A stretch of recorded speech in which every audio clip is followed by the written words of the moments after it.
August গণঅভ্যুত্থানে যে আমাদের যে ঐক্য গড়ে উঠেছিল, সেই ঐক্য আজ বিলীন হওয়ার পথে। এটি কেন? এখানে তো আমরা আরেকটি ছাত্র সংগঠনকে প্রত্যাশা করেছিলাম যে আরেকটি ছাত্র সংগঠন রয়েছে, তাদেরকে আমরা দাওয়াত দিয়ে আমরা সকল ছাত্র সংগঠন একটি প্ল্যাটফর্মে থেকে আমরা কাজ করব, দেশের জন্য কাজ করব। আমরা একসাথে দাঁড়িয়ে আজ অনেকেই যেভাবে ছাত্র দলের সমালোচনা করেছে, ঠিক একইভাবে যুগের পর যুগ তারা এবার আমাদের চোখে চোখ রেখে প্রকাশ্যে আমাদের সমালোচনা করবে। আমরা সে ধরনের বাংলাদেশ চাই।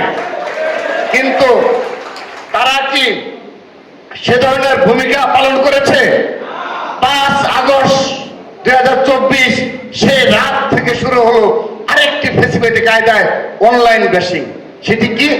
সেদিন বলা হলো ছাত্রদল এবং বিএনপি নাকি 0% কন্ট্রিবিউশন, 100% সেলিব্রেশন। কত বড় মুনাফেক হলে এ ধরনের মিথ্যাচার সোশ্যাল মিডিয়ায় করেছে।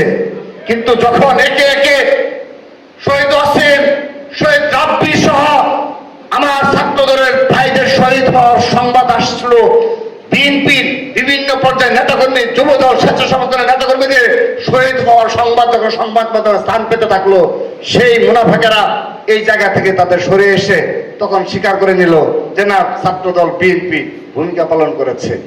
তো এই ধরনের যারা মুনাফেকি করে, তাদের সাথে কোনোদিন কি একসাথে পথ চলা সম্ভব? আমরা সে কারণে তাদের আবারও আজকের এই আয়োজন থেকে তাদের স্ট্র্যাটেজি পরিবর্তন করে, গুপ্ত রাজনীতি বিলুপ্ত করে, তারা যেন সোশ্যাল মিডিয়া ভোট বাহিনী বিলুপ্ত করে, জুলাই আগস্ট গণঅভ্যুত্থানের স্পিরিটকে ধারণ করে আমাদের সবার মতো সবগুলো ছাত্র সংগঠনের ন্যায় রাজনীতি করে